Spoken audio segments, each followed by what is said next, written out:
Hello, this is Lee from the new Beatmaker.com and influencedpodcast.co.uk, and wherever you are, I hope that you and yours are all very safe and well.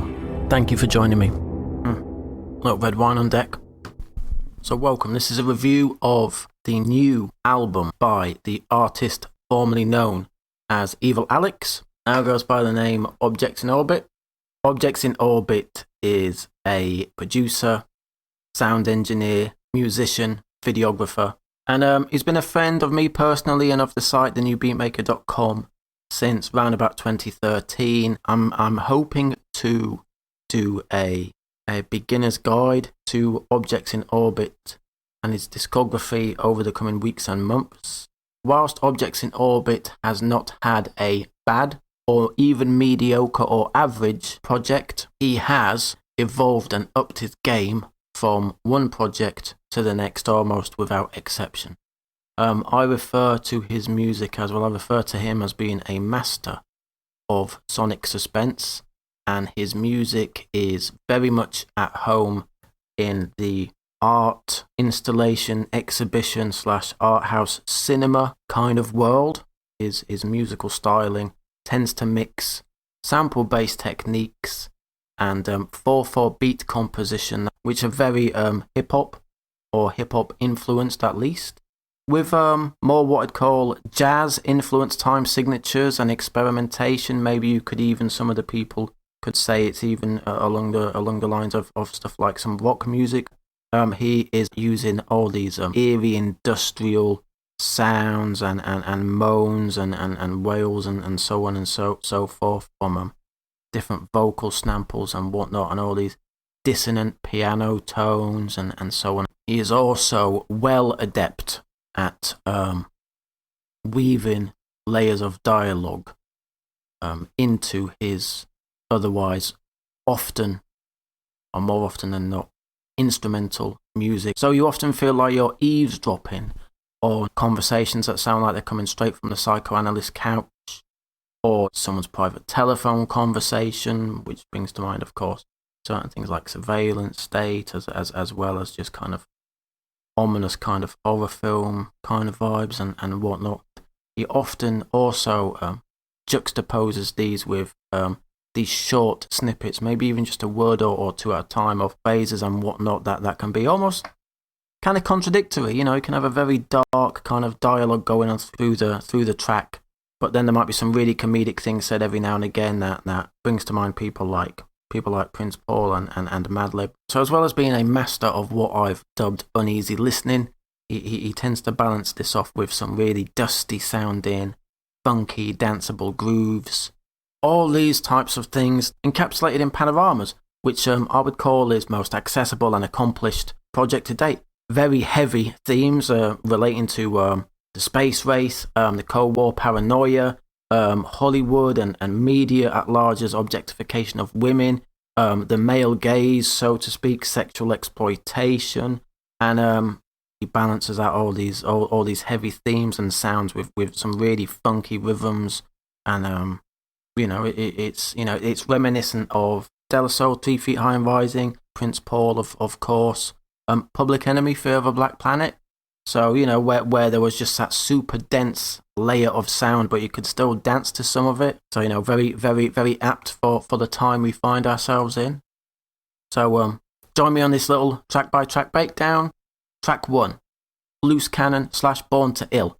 So this introduction is this bubbling, psychedelic sonic stew. Brings to mind some sort of dreamlike or nightmarish kind of audio, the Twilight Zone, has different snippets and discussions on the vastness of space and alien invasion. And of course, when you think about things like the Donald Trump era and building a wall and all this type of stuff, and the xenophobia and the fascism and everything that he is stoking, the word alien in this can mean more than one thing. First half, this bubbling up, there are drums kind of fall in and out of time and whatnot. And then around the 1 minute 30 mark, the tune all comes together with a complete change of pace, and suddenly you've got this very funky hip-hop groove, lots of syncopation, lots of snares hitting at points where you may not be expecting them, and it's so funky. I mean, just such an awe-inspiring beginning to an album. Rewind for days, do you know what I mean? Amazing way to begin a project. Track 2, Photography, and that's spelt like a bit of a bastardization of the words faux, of course, to mean fake, and photography. So again, it feels like the listener is eavesdropping this time on the counselling session or the subconscious mind of a young lady discussing various physical and mental health issues, and bear in mind again that the fact that I've already said the sexualization or objectification of women, the Me Too kind of era revelations and so on come into the album, albeit later, but bear that in mind because this is a young lady on track 2 discussing various physical and mental health issues which are juxtaposed with other vocal snatches from a different source, and they're discussing photography and how the image you see is not an accurate representation of reality, quote unquote. I think anyone listening to this right now will bring their own conclusions as far as what that means. Track 3, Grand Vista. I'm a really big fan of artists who are able to do these little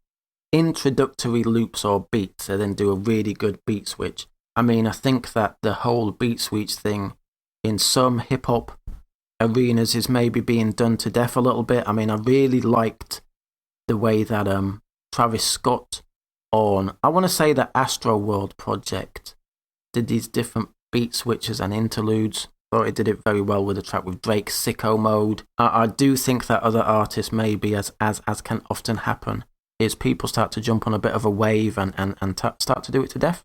But, you know, like I say, Travis Scott, Astro World, he did a lot of the beat switch-ups in a very, very good way, so I thought. And I'm going to take it back further to people like DJ Premier, Group Home, the fantastic Living Proof album. And this is what Evil Alex has been able to do on this track here, Grande Vista. I'm sorry, my Spanish isn't, lo siento, hablo un poco español. Evil Alex brings in this fantastic jazz sample, very Mr. Scruff. A little bit the Avalanche is very Mr. Scruff in my opinion. After a few bars, he flips it into this Prince Paul, MF Doom, Madlib, the Avalanche's style. He weaves together seamlessly these samples that are both vocal snippets and musical snippets, but the vocal snippets are again going back to this emotionally contradictory style that he does. So you're kind of almost being gaslit by all these different voices, which again, I think, when you spend any time online or when you spend any time anywhere, you're getting all these different opinions and views and hot takes and all this type of stuff. Put this into a track which is incredibly enjoyable to listen to, even if you are being bombarded by all these different seemingly opposing views. And big up to him for the way that he's been able to mix them together so well. This is also the first time that, going back to this whole angle of sexual objectification and so on of women in the media, this is the first time I noticed the phrase Me Too in the mix. So a bit more on that later. Objects in Orbit has said on his own Bandcamp page, where he has moved around and lived, have influenced his projects, and he's explored them in different projects. Just keep in mind that Objects in Orbit has spent time living in Los Angeles and Arizona, and I think that the influence is all over this project. One theme explored is the overlap between space exploration, aircraft technology, and air-to-air combat, and it feels as though those massive, secluded deserts in both regions, which have long legacies of military testing and such, has seeped into Orbit's musical psyche. I think this is also reflected in the project's sonic texture, which has these, which evoke these contradictory sensations of both liberation and claustrophobia.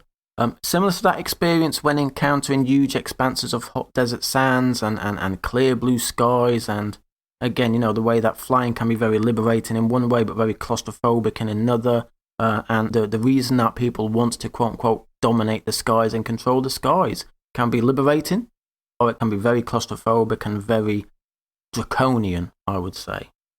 Track 4, Venus/Cliffhanger. So ideas about what is real, space exploration and exploitation, the media and objectivity, sexism, the male gaze, all these types of topics that I introduced earlier, they are all developed further here. And again, go and check out what the name, the title, I'm not quite sure how to refer to this. What Venus itself is at least a double entendre for double entendre, double entendre, you know what I mean. There's these vocal snippets which link an actor to forgetting he is only playing the character of an astronaut, which is interesting in itself, isn't it there? With a man reciting the type of qualities which brings real beauty to a woman. Lovely stuff, yeah? And Object's ability to weave these different profound and even horrifying vocal snippets together is evident throughout this project, but perhaps best exemplified on this one, where a sleazy sounding male voice claims that he could really go for a power fuck right now, and a number of voices respond, "Me too, me too, me too." These voices increase in number and animation, and what starts as a kind of a Freudian, X-rated quip kind of starts to bring to mind the recent Hollywood sexual assault revelations. Musically, the first half of this track is a stripped-back affair, and the second half has these heavily panned, droning samples, which have these gorgeous, heavily affected hand claps, and I'm doing air quotes around the hand claps, because I think that they may actually be water droplets, which have been slowed down maybe and processed in different ways. But again, maybe I can ask Objects at a later time. We'll talk about that in the future, hopefully. Track 5, Bipolar Vortex / Heater. This track has lovely melodic jazz samples, weaving in and out of what sounds really like a piano being put to a trash compactor, followed by a smooth segue into this second part, which, given that the album was completed in January 2020, it was recorded between September 2019 and January 2020, if I remember correctly, and then released shortly after. There are a ton of prescient vocal snippets on this track, people complaining of high fevers, interspliced with a warning of credit crises, and this is super unnerving. Again, I keep coming back to the jazz influences in Objects in Orbit's catalogue, and especially on this album. Whilst jazz influences can be found throughout the project, I'm of the opinion that it's on these last 3 tracks that they really come to the fore. And folks, wowzers, the last 3 tracks are just astounding and have to be heard to be believed. Track 6, Only Human / Easy Tiger. Initially a Latin jazz flavoured hip-hop workout, and with increasing similarities to the Avalanches, as that band again, it switches into this frenetic drums workout that in another time could be the basis for something akin to Beyonce's Crazy in Love or Amory's One Thing. Sounds like it wouldn't be out of touch in that whole kind of early noughties R&B, where they mix a go-go with the jazz, with the Latin jazz, with the hip-hop, with the R&B. So, a lot of different things going on there. About Panoramas, Orbit's chopping and flipping of samples is superb, and so whilst no track outshines the other, Easy Tiger is a great example of his skill. Track 7, The Moon and the Other Things. A brief, up-tempo and ominous sounding track which riffs on the heavenly bodies, the sun and the moon, as well as man-made satellites. This track seems to be in a rush to get somewhere. It very much brings to mind America's obsession with bigger, faster, stronger. This brings to mind all sorts of things, from capitalism to more capitalism to space race era. You really feel like you want to slam on the brakes and stop this thing like it's a train that's careering off the rails, and the beat slows down in the last 20 seconds amid talk of crashing and weapons, and there's snippets again of the space race or of the Cold War arms race and aircraft technology and such, with an interview exchange where the interviewer asks, I'm assuming it's an interviewer, what does it feel like to be up in space? The one-word reply, power. Delightful. But this is a track you can dance just as easily to as you can have an anxiety attack to. You won't hear that said very often, I'm sure. Track 8, Netflix and Ill. Let Us Pray. Reminiscent again of MF Doom as King Ghidorah, I can never say that name properly, forgive me. mixed with early RJD to especially projects like Dead Ringer. Massive Attack influences, or at least shades of Massive Attack. This is a staggering finale. You may not hear a better ending to an album this year. The first half is built atop this 3/4 jazz sample and these haunting, to say the least, vocal snippets which don't so much sit atop the rhythm but seem to float above it, like they are actually haunting the music that's being played underneath them.